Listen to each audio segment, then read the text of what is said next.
names, companies that could best be positioned in case of a financial crisis, if that were to come on. Well, let's welcome in Howard Yu, Lego Professor of Management and Innovation at IMD Business School. Thank you so much for joining me today.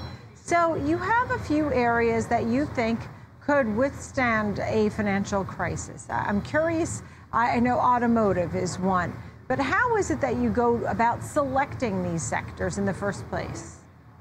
So the way we think about a company, whether they're future ready, is almost like a balanced scorecard, if you will, Nicole. So we're looking at the earning power of an organization, the amount of free cash flow, but we're also looking at investors' expectation. We're also looking at board diversity, whether they can think outside the box. And most importantly, of course, is new innovation traction. Do the products, do the services actually get scale in the marketplace? So think about this as a composite score, and out of which we see there are companies more future ready than others for various reasons. But it is really a balancing approach for companies to consider. Right, to see if they are ready, in fact. So your first focus here is the automotive sector. Could it be ready to survive a financial crisis? I remember what happened with General Motors, for example. Tell me a little bit about some of the names in this group. Yeah, I think for the automotive companies, these days, of course, everyone can make a EV or electric drivetrain. That's commodity in itself. But last year in 2021, what we see is the capability that are most critical for organization to move forward is actually software, is chipset, whether you're manufacturing it or you design it yourself. So this is how, Tesla, for instance, is able to keep up its production line open when pretty much everyone else needs to shut down their production line because of the lack of chipsets. So essentially what happened in the automotive industry, because of this convergence of industry dynamic, organizations that will succeed in 2022 are the ones who can pivot to new capability ahead of times, really using the cash flow that they have to invest and build up and scale these new type of capacities.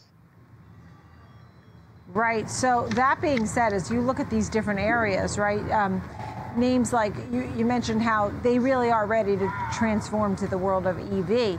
Tesla, Toyota.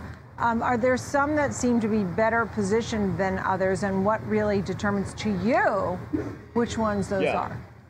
Yeah, Nicole, one thing that jumped out at me is when we are looking back in last year's performance versus this year, there are new players or unconventional name really surged big time this year. Companies such as BYD, Build Your Dream in China, which stood out because for the longest time, people don't pay too much attention to them.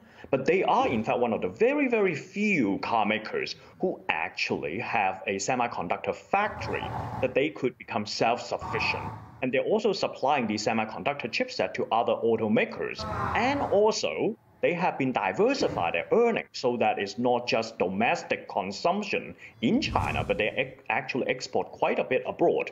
So Hyundai is a similar story. So what we see is to succeed in 2022 is whether they are able to scale up these new capabilities. Do they have sufficient business diversity across region? Those define resilience. Right. Let's turn our attention straight over to the financial sector, or names that are related. You have JP Morgan, Visa, MasterCard as some that could be best positioned. We have a rising rate environment, consumers that are getting ready to get squeezed.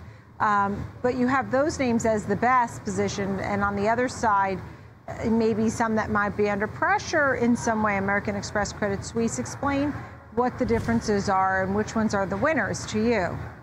Yeah, so in the financial sector is pretty much resonating with your former guest. It's like these days, because the interest rate is hiking up, the cost of borrowing is increasing. So last year, fintech is no doubt the big winner. But this year, we see big banks and big organizations making a comeback. This is when Block and PayPal dropped a little bit this year compared to last year. And the big winners such as Visa and Master, what they have done is essentially basically embrace frenemies. Sometimes you're friends, sometimes you're enemies. So they would work with PayPal, they would work with fintech disruptors to scale up these all new innovation to the marketplace. What they have done is quite smart. in a way that they don't take on specific market risk because it is so turbulent in the environment. You never know whether consumers ready to buy NFT on a metaverse, but if you're infrastructure builder like Visa and Master, you basically can scale focusing on building up that world-class back-end system for your client. Right. Compared to Amex, you just mentioned, they sort of get trapped in a credit card logic and they couldn't really branch out to become a true mobile payment company these days.